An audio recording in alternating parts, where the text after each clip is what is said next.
Today on the show, we have the incredible Friska Wirya joining us. Welcome, my love. Thank you. Thanks for inviting me. My pleasure. Now, for those of you that aren't familiar with Friska, she is a personal brand coach, a top 50 global change management thought leader, a TEDx and international speaker, and a facilitator. But today's episode is all about how Friska went from entrepreneurial newbie with $0 in the bank to international keynote speaker, fueled by a trial and error approach to her marketing, mixed with a highly intentional personal brand. So that's what I wanted to get into today. I'll explain in the show notes, but essentially Friska and I met at an event which was a Mys Tyler Mirvac collaboration last year for the spring fashion campaign. And really what struck me immediately as soon as I walked into the room was you, Friska. I just knew that you were the most important person in the room. And it was the external, what I saw from the outside, your outfit, but then everything from your poise, your speech, your presence. There were a lot more elements to your personal brand than just your beautiful white suit. So, right. And I know that through our conversations, we've spoken about how you have intentionally and strategically built your personal brand and used that to leverage the opportunities that have built your business. So that in itself was, I guess, your key marketing strategy. Yeah, correct. Beautiful. Well, let's start off. I wanted to start with a really broad question because I think we hear the term personal brand a lot, but what is it really? How do you define the term a personal brand and how do you build one once you know what it is? It's how people describe you when you're not around. So it's kind of no varnish, just the what are the keywords, the descriptors that come to mind when people think about you. So that's how I would define a personal brand. Yeah. Okay. In terms of how do you start building one? Well, first of all, you need to know what you stand for. You need to know what's important to you. You need to have, and if you're not happy with your personal brand or you're not sure, ask people. Like when I first started on my journey, this is how OCD I am. I actually sent a survey out to about 100 of my business contacts, a mixture of business and personal contacts. And I asked them key questions like, what are my strengths? How would you describe me in 3 words? What do I do better than anyone that you know? And I knew then I had the fundamentals of the personal brand to work with. So if you're not sure, ask. Firstly, as someone that does not receive criticism well, even constructive criticism, that is a terrifying exercise. But that's actually a really good point, and it's an exercise that I sort of roll out in my coaching programs as well, which is to say, well, ask a friend to describe you. How do they describe you? What are the adjectives that people associate with you? But in the personal brand realm, and for a lot of image professionals that are listening to this episode, who either work already with executive, women in leadership, or who are looking to move into that segment. The number one thing we talk about is how you present the external, facade, and I guess the interpretation of that in a work environment. So I know you mentioned before that your personal brand involves a whole lot of other elements. What are those elements? Like you said, I think it's also a lot of it to do with the energy. So what is the energy that you project as soon as you enter into a room? Like I've met a lot of very wealthy people wearing, $20,000 Armani suits that don't have the conviction in themselves, like that don't have a strong personal brand. So it's not just how you wear, but how you wear it to make sure that it doesn't wear you. And in terms of in a professional setting, it's not just the clothes that you wear, but it's, the things that you say in a meeting. It's how you engage with other people. It's all things. It's written, it's verbal, and it's interpersonal. So the key is to make sure all these different elements align and are integrated. Right? That's the key, to make sure your values and your traits permeate through all these different channels. You know how some people, like, they have a really amazing online presence, and then you meet them face to face, and you're like, really? Like there's a big disconnect. So people with the strongest personal brand, they're aligned in all these different channels and forums and formats.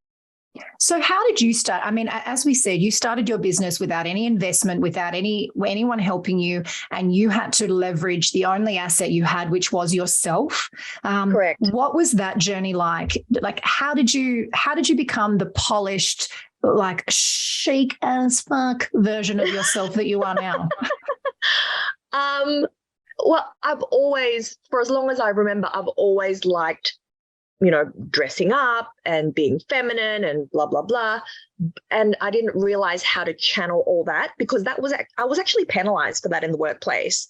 I worked for a very large tech company, and my performance appraisal was more like an appearance appraisal. They said, "Oh, you're too feminine. Can you dress down a bit, be a bit more conservative?" Anyway, didn't last long. Didn't last long there. But how I started was, I started my business at the worst time ever. So I thought November 2019, I've had a decade of working for the big end of town in mining, engineering, and technology. I wanted more control over where, when, and how much I worked. And I wanted to be able to create value with just an internet connection. And I thought, I'm going to try consulting independently. And then, as you know, the whole world imploded. All our borders shut in February, which is 3 months later. And so I could either wail and cry and roll around on the floor, or I could realize it was an opportunity. Borders shut, my entire pipeline vanished. So I was speaking to a big mining company in the Pilbara. I was speaking to a family office in Switzerland. And I realized, okay, that's the crap thing. But the good thing is everybody's at home. Everybody's bored out of their minds. Everybody's very open to being entertained, educated, and inspired online. And I chose my platform. And because my market is executives and business professionals, I chose LinkedIn. And I intentionally started thinking about, how do I want to show up on that platform every single day, Monday to Friday. I would engage people in the DMs, start conversations. And I had to think about, what are these values that I want to exude through my content, and how do I do that? So it was, in the beginning, no one was doing videos.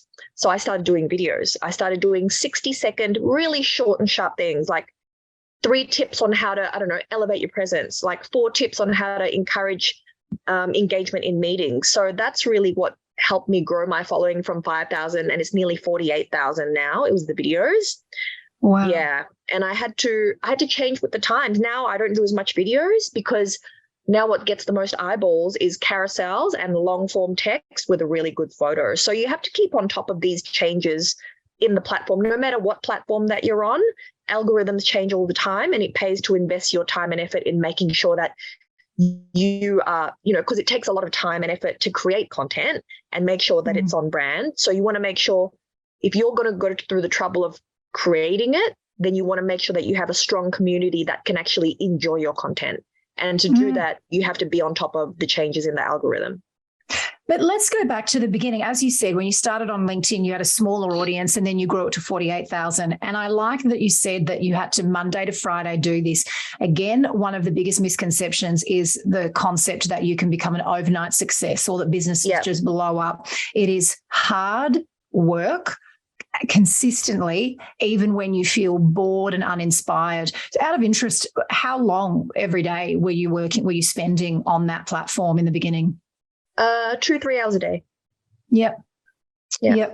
And the proof is in the pudding, I guess. No matter who I speak to on this show, every single person, whether they've picked one platform or a handful or what have you, they really have invested the time to go deeper than just the surface level. Back in the day, we used to get away with just liking someone's post, but particularly with LinkedIn, for those of you that are listening, that your ideal client is on LinkedIn, because that's someone that is looking to advance their career or build their network or or move completely.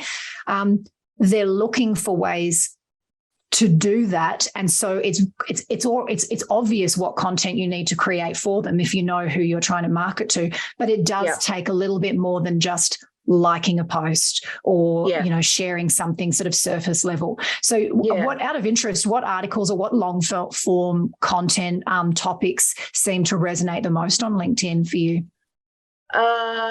It's usually dissecting a brand or a change, and helping people apply that to their own individual lives, or some sort of story about people love stories, right? We're hardwired for story and connection. Some sort of story about overcoming adversity, overcoming challenges, and what people love takeaways as well. So what are the top 3 tips that you can take away from this? So people always want to be learning something. Yes. And all of my content, it does one of 3 things. It either educates, it inspires, or it entertains. So those are my 3 pillars. If it doesn't do one of those 3 things, then I don't post it. There's a lot of people that just post funny videos from TikTok. Like, that's so not on brand for me. My brand is all about luxury, premium, meaning, and depth. So if those are my values, then I make sure my content aligns with that. Oh, it's so good. And I think, to your point about the content, you're right. There is a well, how do I want to say this? Particularly with the advancements in AI now and people getting pretty excited about the ability to just pump out content, I think it's really, I know it is going to become even more vital that you consider what you are saying, the purpose, the intent of the content you're creating, and what action you want the reader to take, because there's no shortage of words available, but your ability, as you said, you chose your words particularly, to dissect something, to share an emotional story, to share a story of adversity, where you're putting your opinion, you're using your education and knowledge and training and expertise and aligning that with your opinion on something topical. And that's very interesting, because, again, I know for a lot of image professionals that are creating content for LinkedIn, it is hard. You don't want to keep saying these are 5 outfits that female CEOs wear. That's not a content strategy. But being able to dissect, explore, share takeaways, and educate on that platform seems to be, if there was a winning formula, it seems to be something that works really well.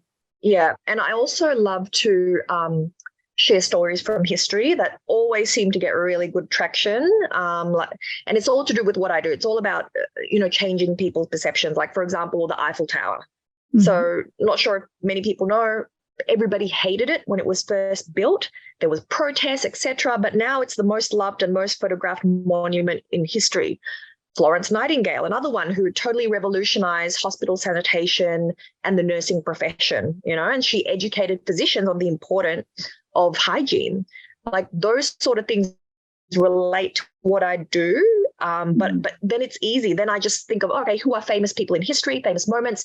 How can I apply that to what I do? You can do the same with image. You can do exactly the same with image. Like, like you see reincarnations of these women who have, for example, married into royalty or married a president.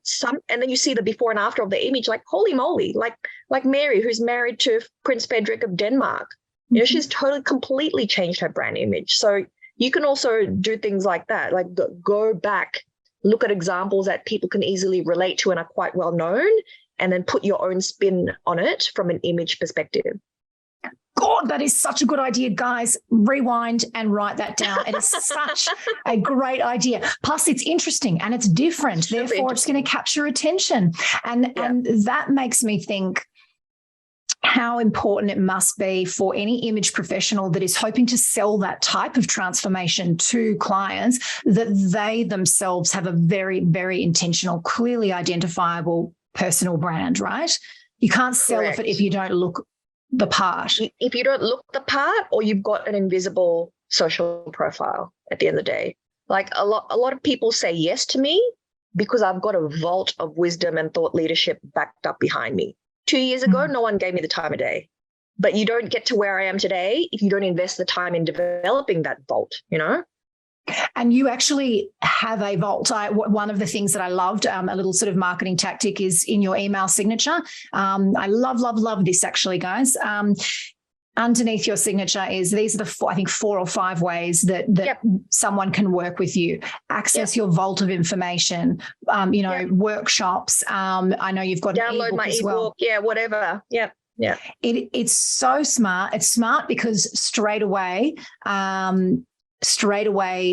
we know immediately how we can work with you. It also shows that value ladder for, I think you said the other day, whether someone has $5 or whether they have 2,000 or 10,000 or what have you, there's a way of being able to interact with you. And that immediately makes it easy for people to go, yes, Yeah. Yeah. Totally. I love it. So can we move on to your fabulous TEDx talk? What I wanted to ask you, and this is something, a lot of people would love the opportunity to be able to speak on that stage. My colleague, Erin Mathis, and we run the Going Virtual program, she did a TEDx talk on image. With yours, how did you go about doing that? You said you started essentially 2 years ago. No one would give you the time of day. Over the last 24 months, how did you leverage your personal brand to secure a TEDx talk? So in that week that I decided to do a TED talk, 3 different people actually said to me, you know what, you're great. You're really engaging. You should do a TED talk. And I'm like, oh, bull to a red rag. Fine. I'm going to do a TED talk. So literally went online. So I'm based in Sydney. Unfortunately, all the speaker applications had closed for Sydney. So I looked at Melbourne. I thought, I'm in Melbourne every month. And it asks you to apply. So the process, no matter what TED Talk you do, the process is the same. There's always 3 questions. What is your one core idea? Why does the world need to hear about this idea right now? And why are you the best person to speak about this idea? Now, you then couple that with a 60-second pitch of you and your idea. Now, this underscores the importance of investing in your personal brand, right? So I actually wanted to speak about a topic that I didn't end up speaking on the TEDx stage. I wanted to talk about acceptance and diversity and ethnic cultures and how we kind of all come together and blah, blah, blah. They came back to me within 5 days, and it was such a long email. And because it was so long, I thought it was a rejection letter. And I was like, shit, I didn't get it. But it wasn't a rejection letter. It was, thank you so much for your TED Talk idea. We love you. We love the energy. Obviously, unfortunately, we've already accepted 2 other people that are speaking about very similar topics to the one that you submitted. Obviously, we've done some Googling and some LinkedIn stalking, and we realize you have quite a big background in transformation. Would you mind redoing your talk and being our featured technology speaker? So, of course, I said yes. But if I had nothing behind me, they'd be like, delete, reject, goodbye, Oh, so true. Okay, fabulous. And then once you did your TED Talk, I guess this is sort of one of your, dreams realized. You've been able to sell that to additional clients. One, I think, is a bank in Dubai. Is that right? That's right. Yeah, I'm off to Dubai next month. I had a pharma event last week.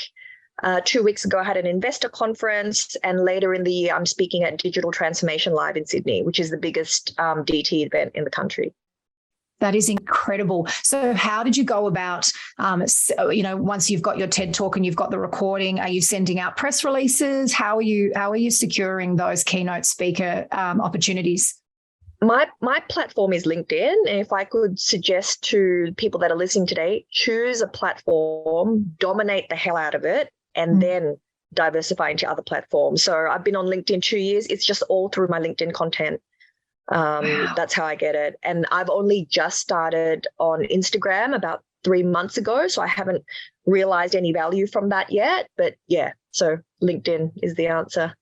And that's interesting because for those of us that maybe think, oh no, what will people think if I don't have a presence on all of the platforms? This is the proof right now that if you have that depth, that genuine value and integrity on one platform, that is overwhelmingly more impactful than having some crap on every single platform. Yeah, like I've seen a lot of people have every single platform you can imagine, right? Twitter, TikTok, whatever. But they've got like 3 followers and 1 post. It's like, what's the point of having all these channels if there's nothing valuable that you're offering? It's just noise. Yeah. It's fascinating.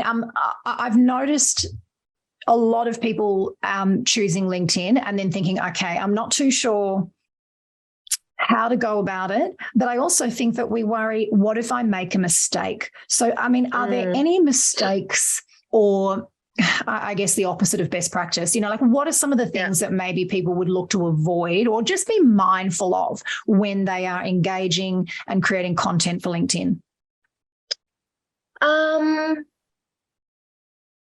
Things to avoid is, I think, jamming. Remember, a picture says 1,000 words. So I know a lot of people want to put forward really sort of comprehensive posts, but think about how you can chunk it up to make it easy for people. Like, for example, if I've got, I just did a video series called the 6 Ps of resistance. Instead of shoving all those 6 Ps in one video, I release one video a month, diving deep on each of those pillars. So think about how you can do the same with your content, because if it's too complicated, people are just going to scroll right past. And any good copywriter will tell you this, the gold is in the hook. So that first line, spend 80% of your effort making sure that it's really draws people in, like it makes people click that see more button. So yeah, over index on the first line. Oh God, this is such a great episode, because these are actionable, strategic, effective ways of building an audience on LinkedIn. And I know we can all Google what's best practice, but I love hearing from people like you that are saying, no, this is what I've done, this is what I've followed, and this is why it's worked. Are there any last suggestions or recommendations you can make? Oh, actually, I know what we can, what I wanted you to talk about. You've got a conference or workshop coming up in a short while, which I think that, yes. I think a lot of image consultants, certainly those in Australia, would find a lot of value in attending. Do you want to talk to me about that workshop before we finish? Sure. So it's called Power, Purpose and Presence. So it's going to be in Melbourne later in June. And it's really because I've spent a lifetime in male-dominated industries, and the women that are there are rare and far and few between. And when they are there, they either act like men or like wallflowers. And it's because they don't have a strong sense of self. Like when you consider first impressions now are made in 3 to 5 seconds, like how you present yourself when you walk into a room, that instant bang is so important. First impressions can be changed, but it requires a lot of effort and an energy down the track. So in this 2-day experience, I talk about how to make sure you are aligned with your purpose through your content, through your thought leadership. I break down the fundamentals of how to balance logic and emotion to influence and persuade people towards a certain outcome, and how to develop relationships with those people that you think are out of reach, how to strategically start planting the seeds so you remain top of mind for them. So yeah, I unpack a lot of stuff. That is really, and even that, like people do events all the time, and usually they're typically broad. But what you've just said then is so juicy and interesting, and it's hooky. I want to come. It's the kind of event I wish was around 10 years ago, because I was constantly meeting people but not connecting. I wasn't landing clients, I wasn't getting the promotion, and it was all about not what I was saying, but how I was saying it and how I was connecting with them. So yeah, I've distilled that in this experience. Fabulous. So what I'll do for everyone that's interested, I'm going to add the link to buy tickets and find out more information in the show notes. Friska, thank you so much for your time today, my love. This has been fantastic. You're welcome. Thanks for having me.